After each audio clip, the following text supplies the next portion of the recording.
Pour la nation congolaise.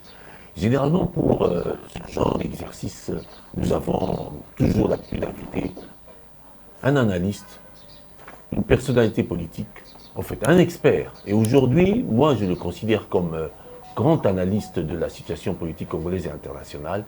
Il s'agit de M. Richard Tchombé. Bonjour. Oui, bonjour. M. Richard Tchombé est notre invité ce jour pour cette émission de Face à Face. Avec lui, nous allons essayer de revenir sur des préoccupations de notre pays. Pour entrer rapidement dans le feu du sujet, Monsieur Richard Tchombé, intégration régionale contre intégration nationale. Comment peut-on comprendre ces deux expressions qui ne disent pas la même chose, mais qui semblent être confondues dans notre pays? Oui, pour commencer, j'aimerais définir l'intégration. On peut la définir d'un point de vue physique, mais je crois que pour ce qui nous concerne, c'est le point de vue politique et économique. On pourrait dire que l'intégration suppose au moins, au niveau régional, au moins deux États. Deux États qui décident d'unir leurs forces, de créer un vaste marché, un marché plus large que le marché national, mais qui, pour y parvenir, décide de mettre un terme aux barrières tarifaires et non tarifaires, et qui, quand je parle de barrières tarifaires et non tarifaires, je parle de tout obstacle à la libre circulation des personnes, au commerce, etc., et qui donc, en faisant cela, en baissant ces barrières, décide tout simplement de faire en sorte que les personnes, les biens, les capitaux et les services circulent librement dans le nouvel espace qui est créé, dans le nouveau marché qui est créé. Donc voilà pour la définition. Maintenant, la question que vous me posez, c'est de savoir si l'intégration régionale et l'intégration nationale sont compatibles ou antinomiques. Ils sont compatibles. Mais la question est une question de hiérarchie, de priorité. Je constate depuis l'aube des indépendances que la... ça c'est vous évaluez par rapport à l'évolution de cette intégration. Oui, exactement. Parce que qui dit intégration en Afrique dit panafricanisme. Tout est parti de là. Okay.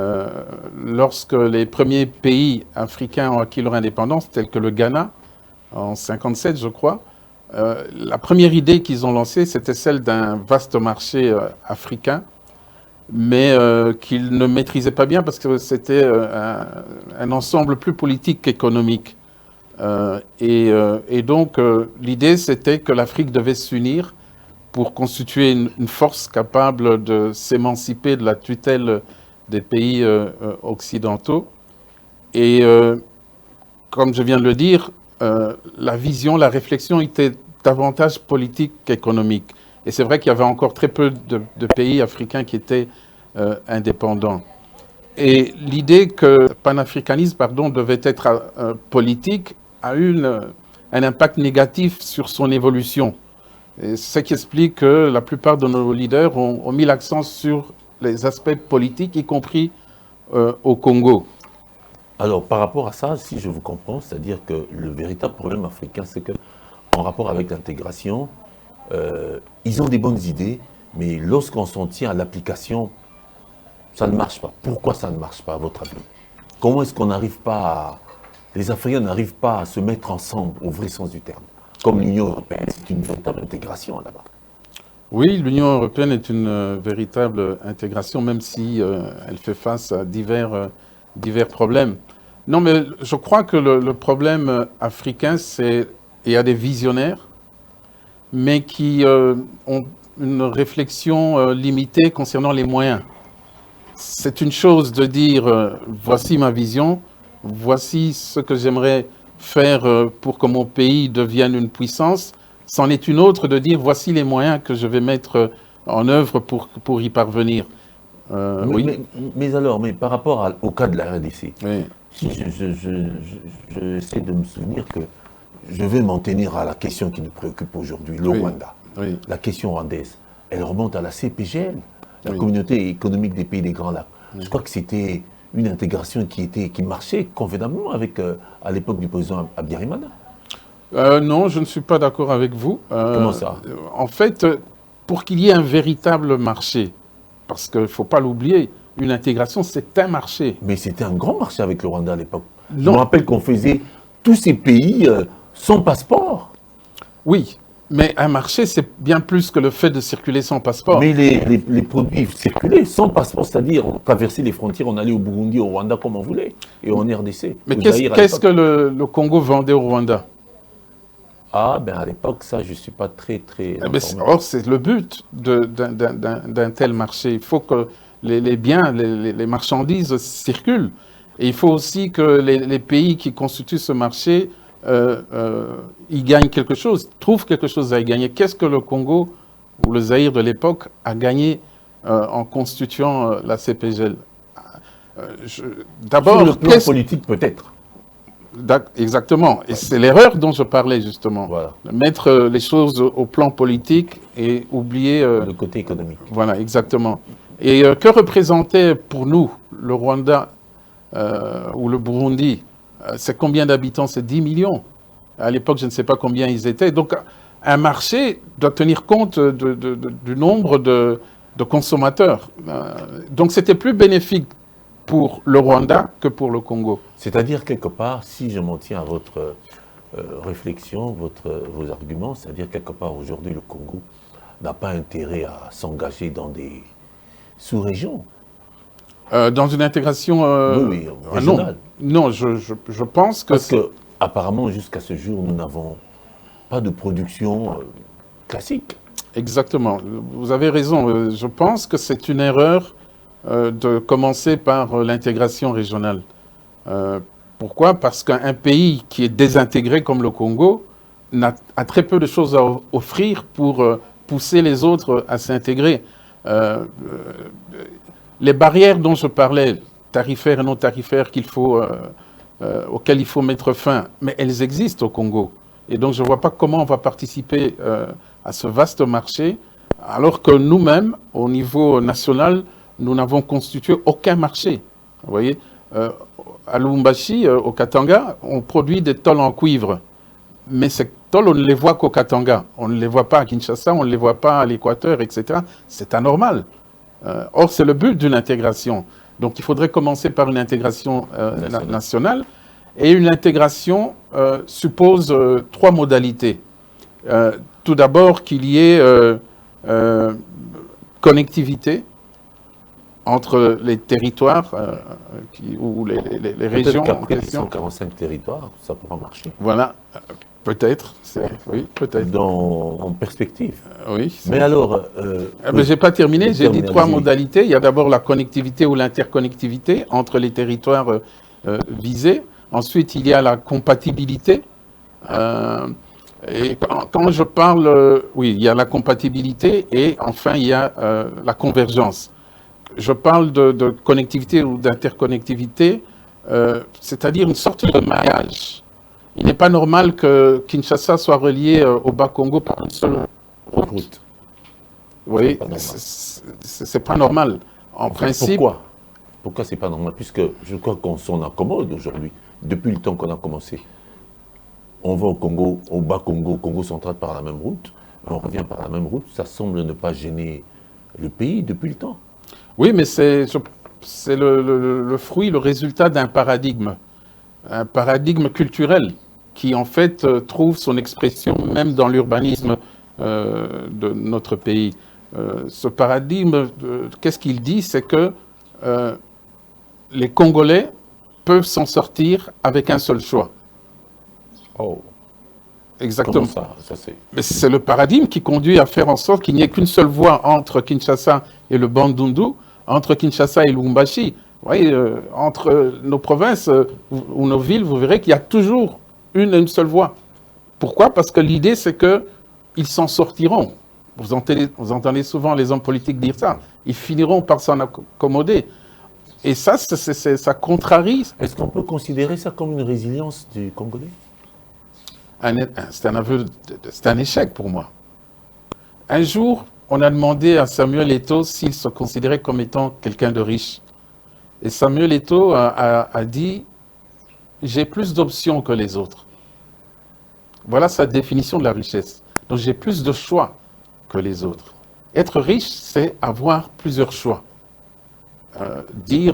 Par exemple, avoir le choix entre plusieurs universités, entre plusieurs voitures, entre plusieurs maisons, entre plusieurs business. Ouais. Quand vous êtes dans une situation où vous pouvez dire je démissionne de telle entreprise parce que je préfère telle autre entreprise, on peut considérer que vous êtes un homme riche. Et c'est ça qui manque au Congo. Vous voyez, les gens s'attachent à ce qu'ils font parce qu'ils n'ont pas le choix. Oh, bon, alors, c'est quand même assez fort.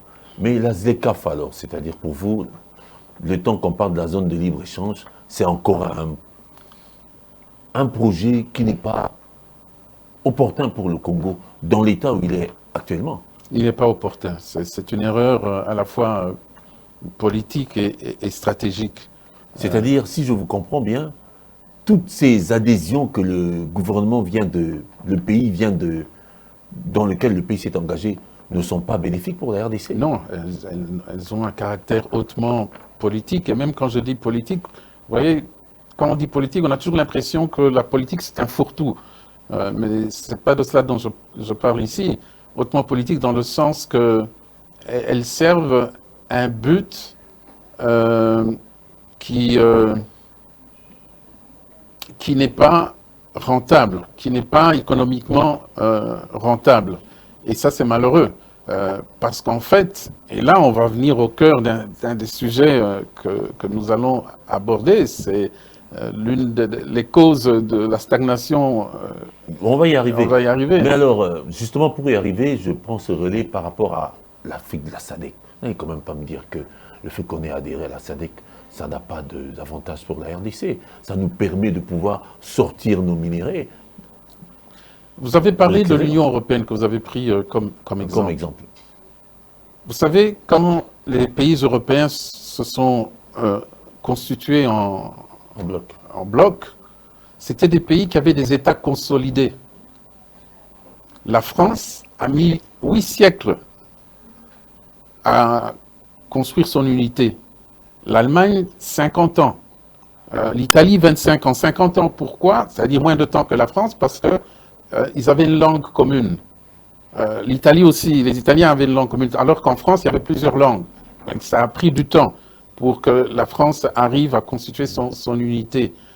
Et la plupart des pays occidentaux, de l'Europe occidentale, pardon, sont des pays, sont des vieux pays, oui, qui ont mis du temps avant de devenir ce qu'ils étaient au moment où ils ont décidé de constituer l'Union européenne. Mais nous avons à peine voilà. Un demi-siècle. Nous sommes un pays qui se recherche encore, un pays qui est confronté à un tribalisme extrême. Et donc la nation n'existe pas encore, il n'y a pas de nation au Congo, l'État est en faillite. Vous savez, moi j'ai dit... En faillite quand même. Comment ça en faillite? En 1960, nous avions une voiture sans chauffeur. Aujourd'hui, nous avons un chauffeur sans voiture. Ah, c'est ce que... Alors, pour en revenir à cette question, j'allais vous poser... En fait, qu'est-ce qui explique le retard politique, économique et social de la RDC depuis la Première République à ce jour? Parce qu'en fait, j'ai vu, vous avez déjà entamé ça, En 1960, on avait une voiture sans chauffeur. C'est-à-dire quoi? La première république avec Kasavubu. Nous avions 15, certains disent 16, 15 universitaires, 600 prêtres. Nous avions un État solide, et l'État, c'est la voiture dont je parle. Et les 15 universitaires, c'est le chauffeur dont je parle.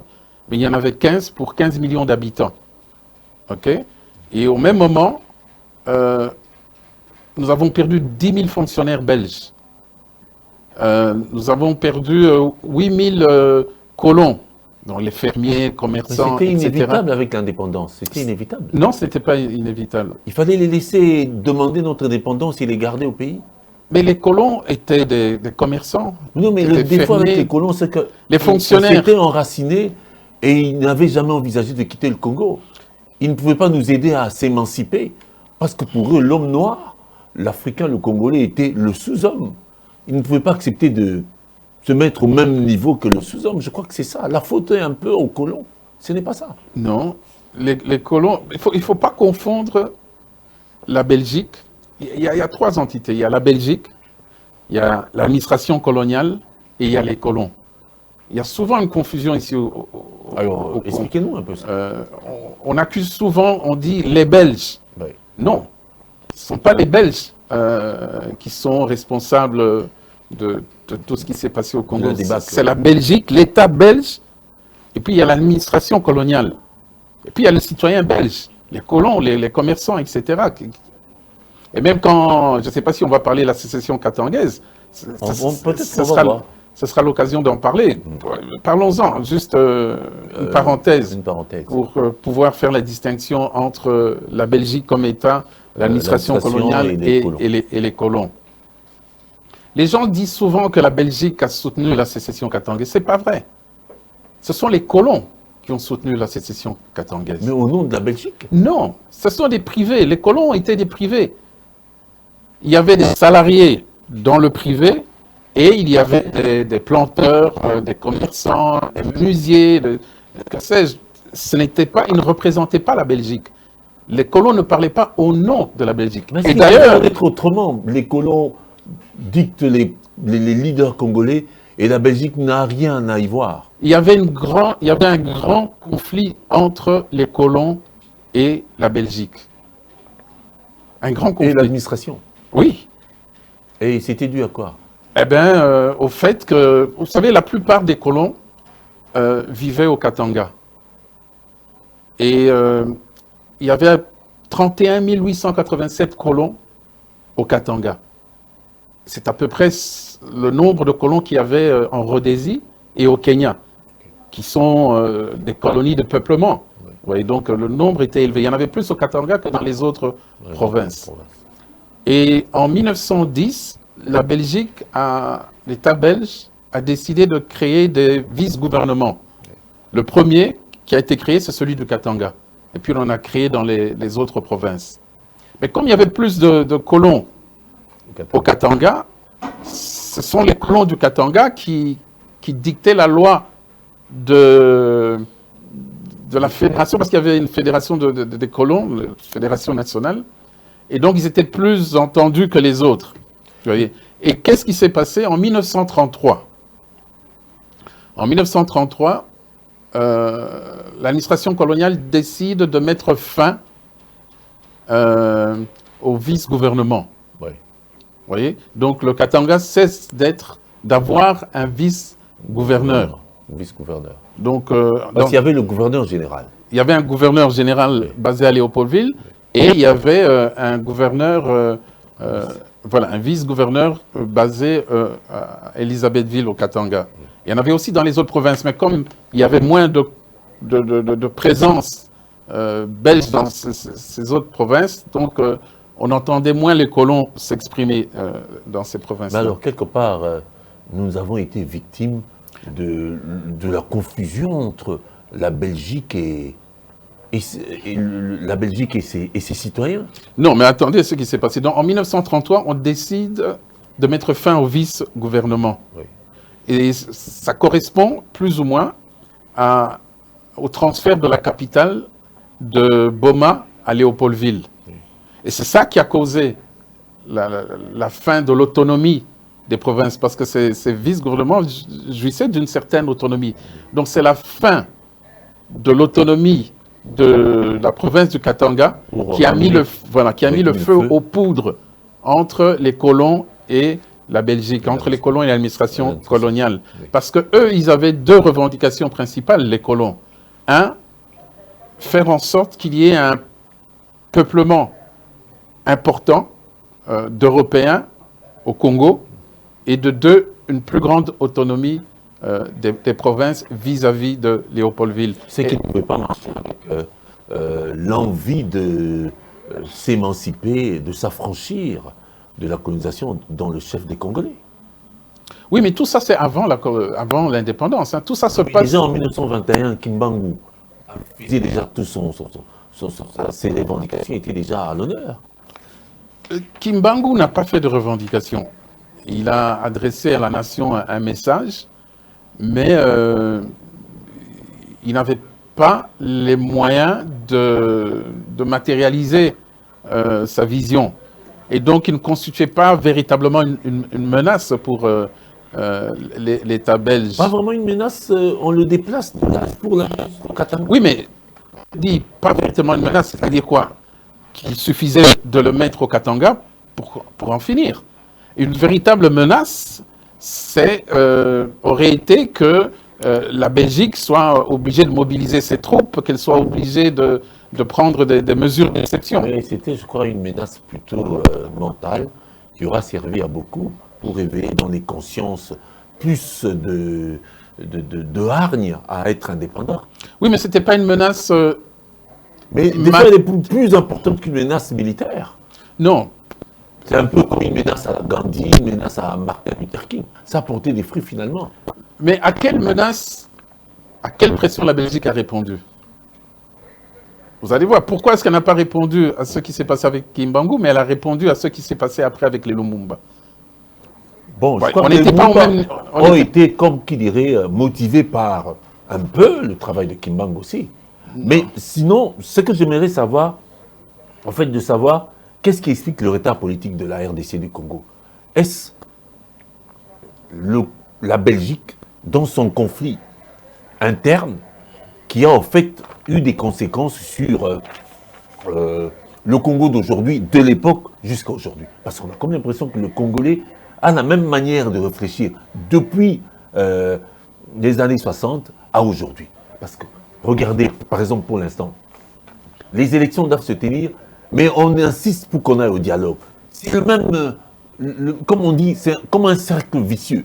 Qu'est-ce qu'on en pense? Faut-il remettre cette faute aux Belges, en fait, qui n'ont pas su gérer ça, et quelque part, ça nous a infectés, et au point où on continue à tourner en rond aussi. Non, mais... le retard, bien entendu. Oui, mais écoutez, le fameux refrain, c'est la faute aux Belges, c'est un refrain éculé aujourd'hui. Et même en 60, on aurait pu... je donne un avis personnel. Oui. Moi, j'aurais soutenu le plan de Van Bilsen. De 30 ans. On aurait négocié sur la durée. Et le principe, j'aurais accepté le principe, mais on aurait négocié sur la durée. Donc, pas 30 ans, moins de 30 ans, mais le principe, je l'aurais soutenu. À savoir que on prenne le temps de former les cadres... Mais ce que j'ai appris, au fait, Van Bilsen était à la merci des colons. Non, non, non. Comment c'est à la merci des colons? Je trouve que Van Bilsen était à la merci des colons parce que lui, il était du même avis que les colons qui voulaient continuer, alors que l'administration belge était prête à accorder l'indépendance, une indépendance empoisonnée aux Congolais. Parce qu'en fait, qu'est-ce qu'on n'a pas fait? On a fait une table ronde politique et les Congolais se sont rués sur la table ronde politique, alors que la véritable question était la table ronde économique. Et les Congolais ont négligé cette table ronde économique. Et voilà ce qui s'est passé après. Non. Pourquoi? C'était pas un double jeu. Van Bilsen était un professeur d'université. Oui. Ce n'était pas un colon, il ne représentait pas les colons. Non, mais nous savons comment ça se passe. Il y a toujours des lobbying. Non, mais il faut les décrire, il ne faut pas les supposer. Oui. Et Van Bilsen a proposé son plan. La Belgique y était opposée. OK? Mais par contre, les évolués, ceux de conscience africaine, Iléo, Maloula et les autres ont adopté le plan de Van Bilsen. Ça veut dire qu'il y a des Congolais qui étaient favorables. Mais les extrémistes l'ont emporté. Les extrémistes, à l'époque, c'était Kasavubu et Lumumba. Oui. Et donc, je disais tout à l'heure que Pas Tshombe? Non, Tshombe n'était pas un extrémiste. Un extrémiste voilé, parce qu'il a été le premier à déclarer la sécession. Non, on va revenir à la sécession. Oui, tout doucement. Et donc, je disais qu'en fait, le plan de Van Bilsen, j'estime qu'il était raisonnable. Aujourd'hui, on est d'accord, je suis d'accord. Aujourd'hui, tout le monde est d'accord qu'on ne peut plus attendre. La durée était négociable. 30 ans, c'est long, peut-être 15, peut-être 10, tu vois, mais au moins une transition. Hein. Aujourd'hui, les Congolais raffolent de transition, mais au moment le plus fatidique de leur histoire, ils ne voulaient pas de transition. Ils n'étaient pas mûrs. Voilà. Et donc, quand on n'est pas mûr, on ne réclame pas la voiture de papa. Par rapport à tout ça, est-ce qu'on peut évaluer un bilan politique de la RDC avec ce que vous... Non, mais on en était encore aux causes. Oui. Voilà. Je crois que... vous savez, souvent quand les gens analysent les causes de la pauvreté en Afrique et dans d'autres pays, ils parlent de causes géographiques, causes climatiques, causes culturelles. Mais en fait, c'est des causes politiques. Et ils parlent aussi même d'ignorance. Oui. Mais en réalité, ce qui fait qu'un État recule ou qu'il n'avance pas, c'est la nature des institutions qu'il met en place. Et il y a deux types d'institutions. Elles sont à la fois économiques et politiques. Il y a des institutions inclusives et des institutions extractives. Les institutions inclusives, ce sont des institutions qui ne profitent qu'à un petit groupe. Alors que... Non, les institutions extractives, pardon, ce sont les institutions qui ne profitent qu'à un petit groupe. Par contre, les institutions inclusives profitent à la majorité. Et en plus, une autre caractéristique des institutions extractives, c'est qu'elles favorisent les monopoles politiques et les monopoles économiques. Qu'est-ce que j'entends par là? En 1965, le président Mobutu prend le pouvoir. En 1967, il crée le MPR. Et puis le MPR devient parti unique. Parti-État. Et plus tard, parti-État.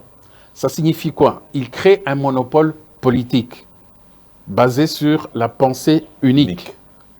Et je peux vous dire, si vous relisez toute l'histoire de l'humanité, il n'y a aucun État, aucun pays qui ait réussi à se sortir de la pauvreté en misant sur la pensée unique, sur un monopole politique. Mao, le maoïsme, c'était ça. Le stalinisme, c'était ça aussi. La pensée unique. Et le seul avantage, c'est que, je ne sais pas comment ils ont fait, une dictature extrême, comme en Russie, mais une santé économique formidable. C'est pas vrai ce que vous dites. D'abord, Mao a causé de millions de morts en Chine. Ça, on le sait. Même Staline aussi. On va arriver à Staline. A causé des millions. La Chine est née, la Chine populaire, en 1949.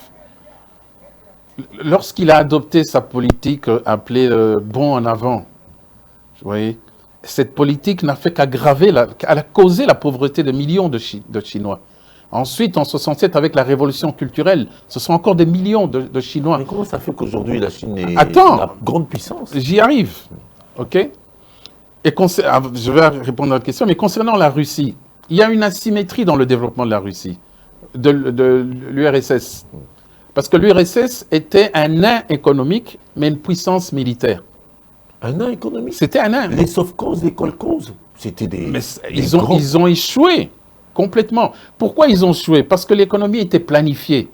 C'est l'État qui déterminait les objectifs. C'est l'État qui déterminait le niveau de production. Et ça ne marche pas. Et d'ailleurs, je vous rappelle que Lénine, avant Staline, lorsqu'il a adopté sa nouvelle politique économique, il est revenu à la liberté de marché, il est revenu donc au libéralisme Parce que ça ne sorte marche de capitalisme. Oui, c'est parce que ça ne marchait pas. Et la prospérité est revenue. Dès l'instant où il a décidé de libéraliser le marché, la prospérité est revenue pendant 5-8 ans. Et quand il est mort, Staline a fait marche arrière. Ça signifie quoi? Ça signifie que même l'Union soviétique a eu besoin du capitalisme pour retrouver une santé. Là, c'est une contradiction terrible, parce qu'en fait, si vous dites que l'Union soviétique de Staline a eu besoin du capitalisme, c'était alors de manière discrète ou secrète? Parce que jusqu'au bout, l'Union soviétique s'est déclarée communiste jusqu'au bout. Non, on n'en parle pas. Les gens ne le savent pas. Ils ne savent pas qu'après la Révolution, lorsque Lénine a pris le pouvoir avec ses compagnons, l'économie était exsangue. Ouais, La situation était catastrophique.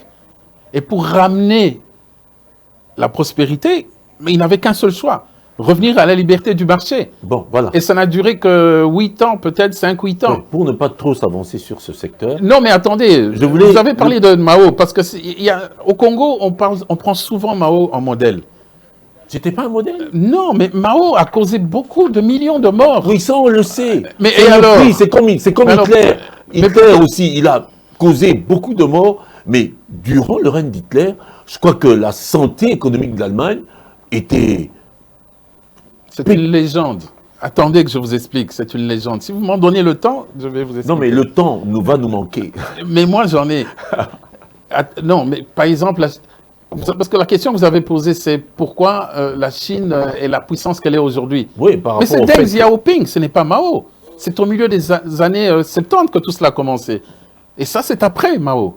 Mais Deng Xiaoping, Zhou Enlai, c'était les adeptes du maoïsme. Non, mais Mao peut-être un peu reformé. Mao a mis en prison, a relégué Deng Xiaoping dans son village. On l'a accusé de déviationnisme. Oui, la révolution mange ses enfants, ça on sait. Non, c'est pire que ça. Bon, mais alors, pour revenir à notre contexte, est-ce qu'on peut considérer que le bilan politique de la RDC, depuis l'indépendance à ce jour, et par rapport aux républiques, comment vous le trouvez? Non, mais il est négatif, bien entendu. Pourquoi? Parce qu'on a tenté de faire avancer des carrosses avec des roues carrées. Et je vous ai parlé tantôt d'institutions extractives qui favorisaient les monopoles. Oui. Les monopoles politiques comme un parti unique. C'est un monopole politique. Et vous ne pouvez pas vous en sortir avec un monopole politique. Et le monopole, les institutions politiques... C'est-à-dire qu'on ne peut même pas évoquer le bilan économique. Je vous dis que moi, je suis prêt à vous donner un pays. Et à vous dire, vous allez diriger ce pays. OK? Je vais même vous donner des ingénieurs et des médecins, et des agronomes, etc. Et puis, je vais vous dire, vous n'aurez qu'un seul parti. Vous serez le maître de tout. Votre pensée va guider tout le monde. Je peux vous dire qu'après un siècle ou deux, je vais revenir et je vais vous trouver au même niveau. Ce n'est pas trop fort, ça. Mais je vous dis la vérité. Pourquoi? Il peut y avoir un semblant de croissance, un semblant de développement, mais ça ne va pas durer.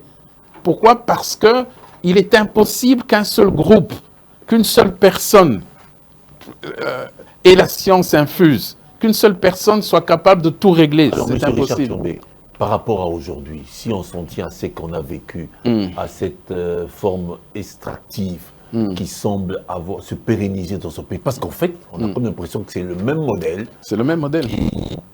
Qui a pris son cours, qui continue. Comment vous considérez la situation actuelle par rapport à ça? C'est le même système ou faut-il le changer? Qu'est-ce que vous n'entendez pas inclusive aujourd'hui, puisqu'on reste forcément concentré sur le plan politique aujourd'hui? Qu'est-ce que vous en pensez? Le pluralisme est la voie de l'inclusivité. Pluralisme de pensée. On est déjà pluraliste dans ce pays. Non. Il y a au moins 800 000 partis politiques. Ce n'est pas le pluralisme. Non, mais qui sont créés par qui? Le gouvernement en a créé à l'appel. Donc ce n'est pas le pluralisme. Et puis quand des partis se répliquent, c'est-à-dire qu'ils ressemblent aux précédents, il n'y a pas de pluralisme. Moi, je vais vous donner l'exemple d'une institution inclusive. Je vous ai dit qu'une institution inclusive, c'est une institution qui qui vise le plus grand nombre, la majorité, qui profite, voilà, qui profite au plus grand nombre. C'est le système des brevets. Comment ça? Expliquez-vous. Voilà. Lorsque vous avez une idée, une invention, ok? L'État, dans l'écosystème que je tente de décrire, l'État vous donne la possibilité de faire homologuer votre invention. Et donc, vous vous rendez auprès de l'autorité responsable de la propriété, des droits de propriété intellectuelle. Votre invention est reconnue, elle est brevetée, et vous recevez en échange un brevet qui atteste que cette invention est originale, qu'elle vient de vous et qu'elle est opposable à tout le monde. Et quiconque tente de l'utiliser doit vous payer des royalties, des choses comme ça. OK? Ça, c'est la première étape. Et là, n'importe qui, quelles que soient ses origines ethniques, socio-professionnelles ou autres, n'importe qui peut. Il suffit d'avoir une idée. Il suffit d'inventer quelque chose. Ça, vous voyez, c'est une institution inclusive. Tout le monde est invité à le faire. Et lorsque vous avez fait reconnaître donc votre invention, vous avez deux possibilités. Soit la vendre, vous pouvez vendre votre brevet au plus offrant, soit la convertir en entreprise. Mais il est préférable d'en faire une entreprise. Pourquoi? Parce que pour qu'une idée vendue, une invention vendue soit rentable, il vous en faut beaucoup. Oui. Et donc, vous obtenez donc ce brevet, il est reconnu, etc. Vos droits sont protégés. Et maintenant, quelle est la prochaine étape? C'est le financement. Et le financement, ça, c'est... il y a plusieurs façons d'y parvenir. Ça peut venir d'un privé, ça peut venir de l'État, ou l'État peut tout simplement vous accorder certaines facilités pour vous lancer dans les affaires. C'est une institution inclusive. Pourquoi? Parce qu'elle est basée sur le mérite personnel. Vous voyez, c'est votre invention. Cette invention est homologuée par l'État. Et cette invention, si vous la convertissez en entreprise, elle va vous rapporter de l'argent. Et cet argent va améliorer la croissance ou le PIB du pays. Voilà une institution économique inclusive. Mais il peut y avoir des institutions économiques extractives. Je vous donne un exemple. Monsieur Kabound, lorsqu'il a décidé de quitter la majorité, qu'est-ce qu'il a dit? Il a dit que tous les caciques du régime ont reçu des carrés miniers. Oui. La question, c'est par quel processus? Pourquoi moi, je n'ai pas été invité? C'est ça. Pourquoi moi, je n'en ai pas reçu? Vous voyez, ça, c'est une institution économique extractive. On donne à certains, à des particuliers, il n'y a aucune norme, aucun critère. Il suffit de prêter allégeance au pouvoir. C'est ça qui tue l'Afrique, c'est ça qui tue le Congo.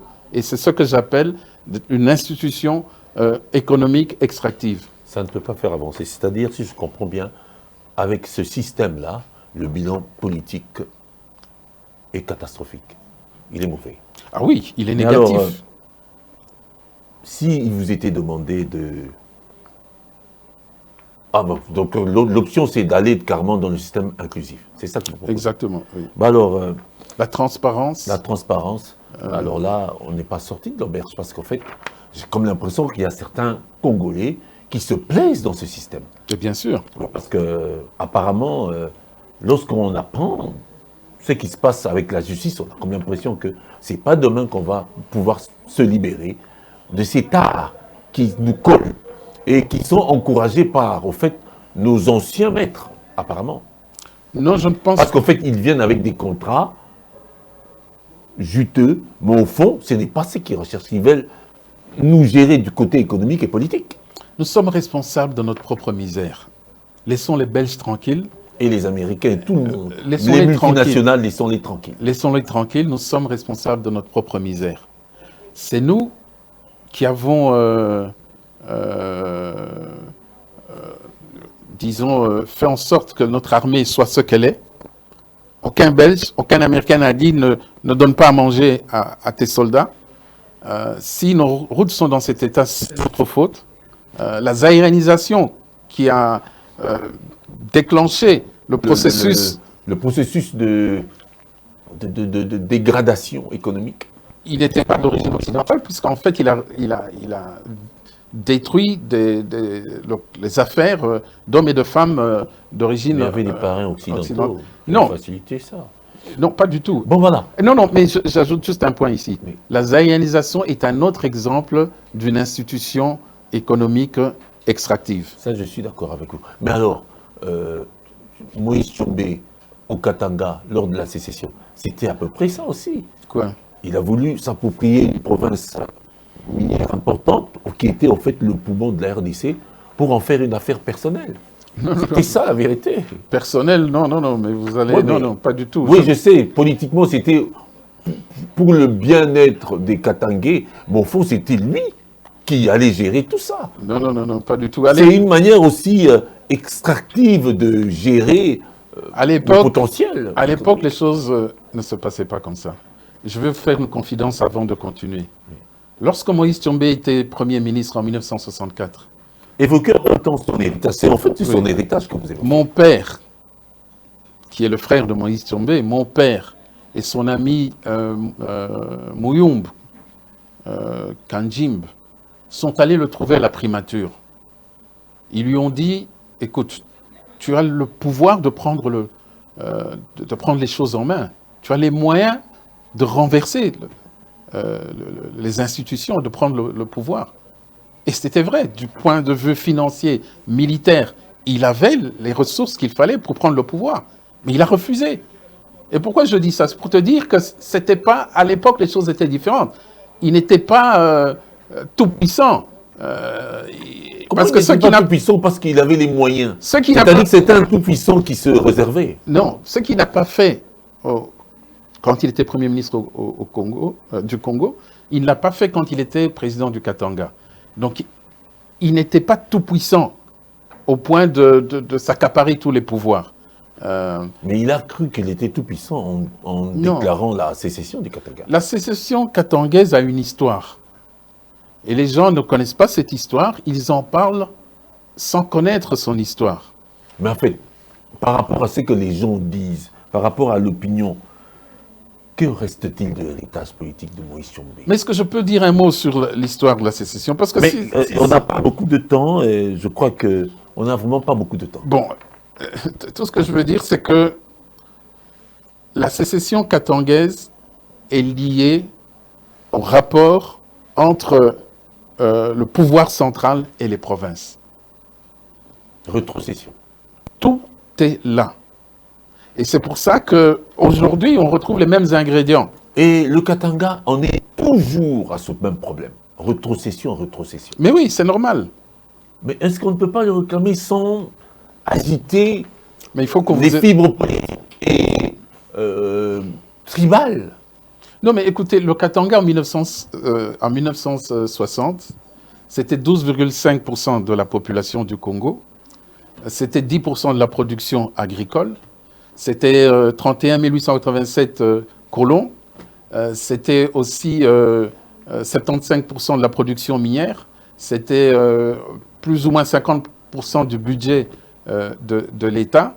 Et en retour, c'était quoi? Oui, mais c'est ça le raisonnement qu'ils ont fait. Je vous donne un autre exemple actuel. Si vous lisez les rapports du FMI et d'autres institutions financières, vous allez apprendre que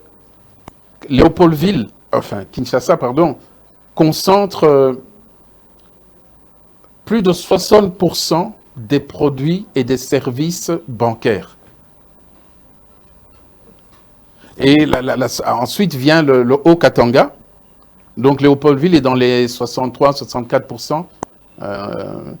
Et ça concerne aussi les dépôts, même les dépôts bancaires, à peu près la même proportion.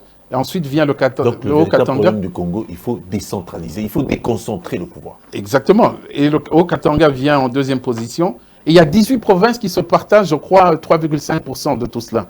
Donc 60% des dépôts ici, mais tout le monde parle du Lualaba comme étant le poumon économique du Congo. Mais comment ça se fait que plus de 60% des dépôts, des crédits sont concentrés à Kinshasa? Où il n'y a aucune production. Voilà. Ça veut dire qu'il y a quelque chose qui ne va pas. Et tout être normalement constitué va se poser des questions. Et si votre fils, par exemple, lorsqu'il vous parle, que vous ne l'entendez pas, il finit par prendre une position extrême. C'est la même chose dans les relations entre les provinces et le pouvoir central. Alors, le temps va nous manquer. Monsieur Richard Tshombe, je rappelle que je reçois ici Monsieur Richard Tshombe. Mais l'héritage. Je veux avoir votre mot de la fin. Qu'est-ce que vous choisissez si vous étiez demandé au nom de la mémoire politique de notre histoire, si je peux me permettre, Tshombe. Parce qu'aujourd'hui, les gens considèrent Tshombe comme le traître congolais. Le mot de la fin, qu'est-ce que vous avez à dire? Ah non. À votre choix. Il y a quelques personnes qui le considèrent comme un traître, pas tout le monde, parce qu'il a encore pas mal de supporters. Et en plus, ce que Tshombe a fait, Bemba l'a fait, Nyamwisi l'a fait, à l'est du pays. C'était une partition du pays. Pourquoi on n'en parle pas? Deuxièmement, concernant l'héritage de Moïse Tshombe, je vous ai parlé tout à l'heure du rapport entre le pouvoir central. Et quand je parle de pouvoir central, je ne parle pas de Kinshasa. Parce que les Kinois vont se sentir visés. Non, je parle du pouvoir central. Le pouvoir central, on peut l'installer n'importe où.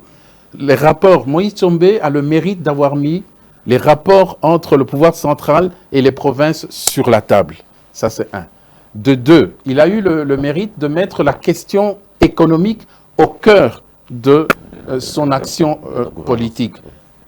À la conférence, à la table ronde de Bruxelles, c'est la CONACAD, son parti, qui a demandé qu'on débatte des questions économiques. Lumumba et Kasavubu ont dit niet. Alors les Belges, pour trouver un accord, ont proposé qu'il y ait une autre conférence, une conférence économique. Vous voyez, ça signifie quoi? Ça signifie qu'à chaque fois, c'est la CONACAD, c'est Moïse Tshombe qui rappelle aux gens que les questions économiques sont importantes.